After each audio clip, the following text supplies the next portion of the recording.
سبحانك اللهم يا عليم يا حكيم علمنا من علمك وأعطنا من حكمتك وآتنا من لدنك رحمة وهيئ لنا من أمرنا رشدا. أعوذ بالله من الشيطان الرجيم. بسم الله الرحمن الرحيم. فإن طلقها فلا تحل له من بعد حتى تنكح زوجا غيره، فإن طلقها فلا جناح عليهما أن يتراجعا إن ظنا أن يقيما حدود الله، وتلك حدود الله يبينها لقوم يعلمون. وإذا طلقتم النساء فبلغن أجلهن فأمسكوهن بمعروف أو سرحوهن بمعروف، ولا تمسكوهن ضرارا لتعتدوا، ومن يفعل ذلك فقد ظلم نفسه. ولا تتخذوا آيات الله هزؤا، واذكروا نعمة الله عليكم وما أنزل عليكم من الكتاب والحكمة يعظكم به، واتقوا الله واعلموا أن الله بكل شيء عليم. عشركنا maanta wuxuu ka bilaabanhayaa aayadda 230 ee suuratul baqara ka mid ah. waxaanan weli ku dhex jirnaa axkaamtii qoyska ku saabsanayd marka uu kala tegayo. ilaahay wuxuu noo soo sheegay subxaanahu wa tacaala xukunkii rajciyada, macnaha naqsiga dalaaqa bagadaashiisa la naqsado sida uu ku suroobo, taa oo ah 3 dalqadood wax ka yar haddii dalaaq uu ahaa 1 dalqad ah ama 2 dalqadood ah. taa waa naloo soo sheegay. waxaa naloo soo sheegay oo kaleeto khuluca waxa la yidhaahdo ee ah inay haweentii ay ninkii iska furato xoolo hadduu asaguna ku raali noqdo oo ay xoolo u celiso markii shaqaaq iyo khilaaf meesha uu ka dhammaan waayo, gaar ahaan haddii ayadu ay wado. halkaana waxaa naloo sheegayaa haddii furitaanku ahaa 3 dalqadood oo dalqadii saddexaad uu raacsiiyo xukunku waxa uu ahaanayo. ilaahay wuxuu leeyahay subxaanahu wa tacaala fain dallaqahaa haddii uu furo ninkii haweenta haddii uu furo dalqatan thaalisa dalqad saddexaad haddii uu ku furo. ila awal baa 2 dalqadood naloo soo sheegay oo nala yiri adalaaqu marrataani. haddii dalqadii saddexaad uu ku furo falaa taxillu u xalaal ahaan mayso haweentii lahu ninkaa furay u xalaal ahaan mayso min bacdu markaas gadaasheed dalqadaa saddexaad markuu ku furay kadib u xalaal ahaan mayso xataa tankaxa intii ay ka nikaaxsato zawjan nin qayrahu asagii aan ahayn, kii furay nin aan ahayn ilaa ay ka nikaaxsato. fain dallaqahaa haddii uu furo kii dambe oy nikaaxsatay falaa junaaxa dembi calayhimaa korkooda ma ahaanin naagtii iyo ninkii horoo furay ay yataraajacaa inay isu noqdaan, dembi kama saara in dannaa hadday malaynayaan ay yuqiimaa inay oogayaan xuduudallaahi ilaahay sohdimihiisa ee ah dhaqan wanaagsan inay ku wada dhaqmayaan hadday u malaynayaan. wa tilka taa xuduudullaahi ilaahay sohdimihiisa wey yubayinuhaa uu caddaynhayo liqowmin qoom uu caddaynhayo yaclamuuna ogaanhayo xaqa garanhayo. haddaba ilaahay halkaa wuxuu noogu caddeeyey haweentii haddii la furo 3 dalqadoo lagu furo dalqadii saddexaad la dhammaystiro ninkii furay inayna u xalaal noqonaynin shuruud ilaa laga helo. shuruudaas waxaa la gaarsiiyaa 5 shardi. 5taa shardiga ugu horeeya wuxuu yahay in ninkii hore ciddadiisa ay ka go'do, inay ciddo tirsato oo ciddadiisa ay ka dhammaato. shardiga labaad waa inay nin dambe guursato, nikaax saxiixa ay ku guursato. shardiga saddexaad ninkaa dambe guursatay waa inuu si taam ah isula gogol galaan. shardiga afraad waa ninkaa dambe inuu furo. shardiga shanaad ninkaa dambe ciddadiisii inay ka idlaatay weeyaan. 5taa shardi markii la helo ayay naagtu isguursan karaan ninkii horoo furay ee 3 dalqadood ku furay. 5taa shardi haddii wax ka dhiman yihiin isma guursan karaan ninkii iyo naagtii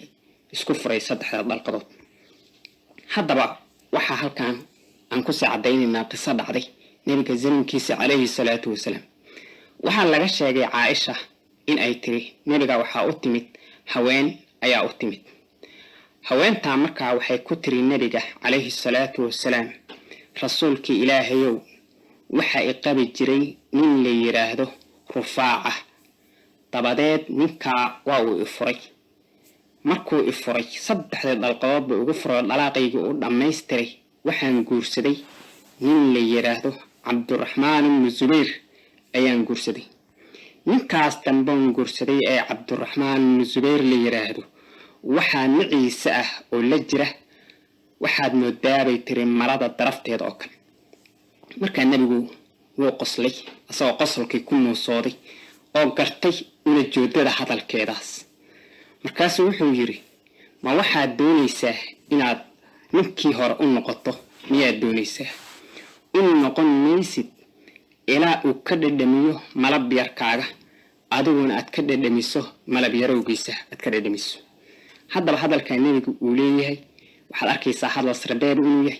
ayadaba hadalkeedii siday sarbeeb ay u marisay waxyaalka sidaas oo kale taana waa waxyaalo dadka muru'ada leh ama xushmada leh caddaan ahaan carabka in ugu ballaariyaan ay ka xishoodaan ayadu markii hore ay lahayd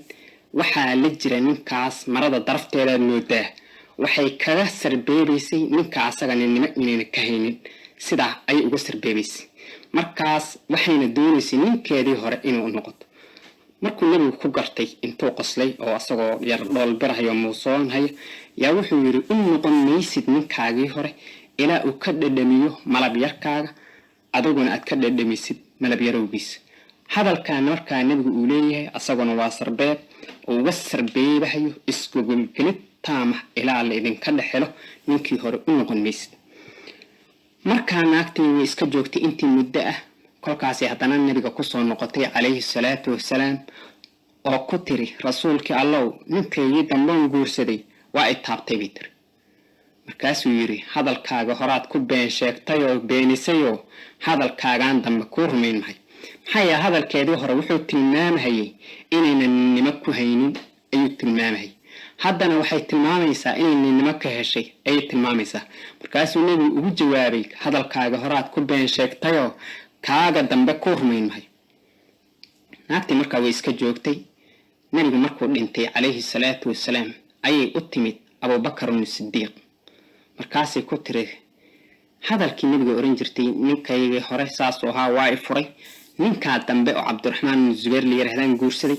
markaa waa i furay bay tiri cidadeediina way dhamaatay waxaan rabaa inaad ii celiso ninkaygii hore oo rafaaca ahaa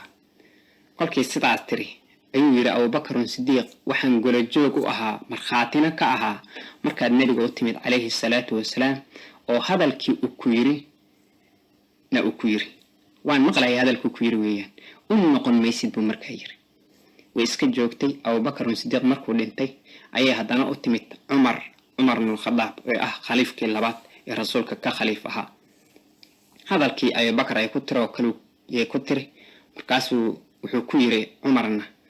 haddii aad u noqotid waan ku rajminayaa dhagax baan kugu dilayaa sababtaas oo dhanna waxa weeyaan shuruudii ayada ahayd inaan waxba laga haynin ama qaarkeed aan la haynin فإن طلقها هدي أفره نكي دمبي كي هرو صدحتا كفري موي كي دمبي كورستي هدي أفره ومركا كي هرو أي دونان إن إسكورسدان فلا جناح عليهما كركود الدنب مأهان أي تراجعين إسو نقطان معناها هدي شروط أيضا اللهيرو نكي هرو صدحتا القضاء كفري وإسكورسن كران إن ظنا هدي مالين أيان أي قيمة إن أوغهيان حدود الله إله سهد ميسة إلهي سوادميسا waxaa loo wadaa dhaqankii wanaagsanaa ilaahay uu faray iyo waajibaadkii qoyska laga doonayay haday u malaynayaan inay la iman karayaan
عبيدك يا ليلي